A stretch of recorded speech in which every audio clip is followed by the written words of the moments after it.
ជំរាបសួរពុកម៉ែបងប្អូនទាំងអស់គ្នាដែលតាមដាននិងទស្សនារាល់វីដេអូរបស់ខ្ញុំដែលនិយាយអំពីបាទឱសថបុរាណខ្មែរដែលខ្ញុំបានបង្ហោះចែកជូនពុកម៉ែបងប្អូនទស្សនាបាទថ្ងៃនេះគឺសូមបង្ហាញបាទរុក្ខជាតិមួយប្រភេទទៀតហើយដែលមានដាំនៅផ្ទះពុកម៉ែបងប្អូនបាទហើយរុក្ខជាតិនោះយើងយកទៅធ្វើម្ហូបក៏បានយើងយកទៅធ្វើបន្លែសម្រាប់ញ៉ាំជាមួយប្រហុកជាមួយទឹកគ្រឿងក៏បានហើយមួយទៀតនេះយើងយកមកធ្វើជាឱសថសម្រាប់ព្យាបាលជំងឺរោគាព្យាធិនៅក្នុងខ្លួនក៏បានហើយរុក្ខជាតិនោះមានឈ្មោះថាស្លឹកត្រចៀកជ្រូកបាទពុកម៉ែបងប្អូនឬក៏ជីក្រាស់បាទពុកម៉ែបងប្អូនណាហ្នឹងហើយជីក្រាស់ហើយជីក្រាស់ឬក៏ស្លឹកត្រចៀកជ្រូកនេះវាមានអត្ថប្រយោជន៍បែបណាខ្ញុំនឹងជម្រាបប្រាប់ពុកម៉ែបងប្អូនដូចតទៅនេះបាទអត្ថប្រយោជន៍នៃស្មៅត្រចៀកជ្រូកឬក៏ជីក្រាស់នេះគឺបាទពុកម៉ែបងប្អូនអាចយកទៅព្យាបាលជំងឺក្អកជំងឺគ្រុនជំងឺហឺតជំងឺវិលមុខឈឺត្រចៀកឈឺសន្លាក់ណាពុកម៉ែបងប្អូនណាហ្នឹង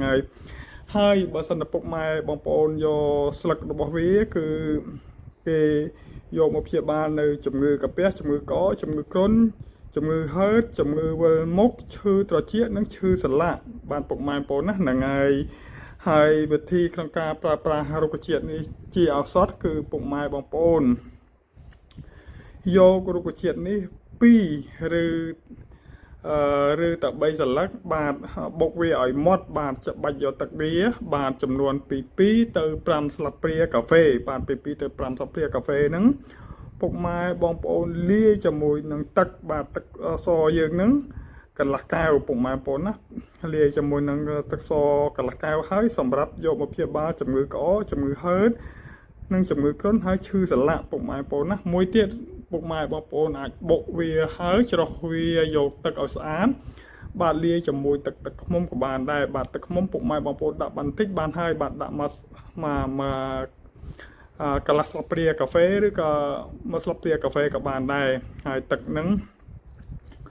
ទឹកជីដែលយើងពូតហ្នឹងលាយជាមួយនឹងទឹកសយើងទៅធ្វើម៉េចឲ្យទឹកជីហ្នឹងវាបាន2ឬក៏ទៅ5ស្លាបព្រាកាហ្វេហ្នឹងយើងលាយជាមួយនឹងទឹកកន្លះកែវទៅហើយដាក់ទឹកឃ្មុំទៅយើងអាចជួយកាត់បន្ថយបាទជំងឺក្អកជំងឺស្លេសជំងឺហឺតហើយមួយទៀតពុកម៉ែបងប្អូនអាចប្រើអំបិលក្រួសយើងឡែមទៅយើងអាចដាក់ជាមួយនឹងទឹកជីហ្នឹងក៏បានដែរពុកម៉ែបងប្អូនយកទៅពិសាដូចគ្នាសម្រាប់ជំងឺក្អកហើយនឹងជំងឺហឺតពិបាកដកដង្ហើមបាទវិលមុខ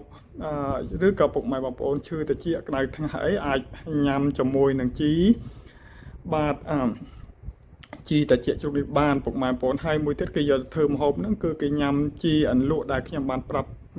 កាលពីដើមនៃវីដេអូហ្នឹងហើយពុកម៉ែអាច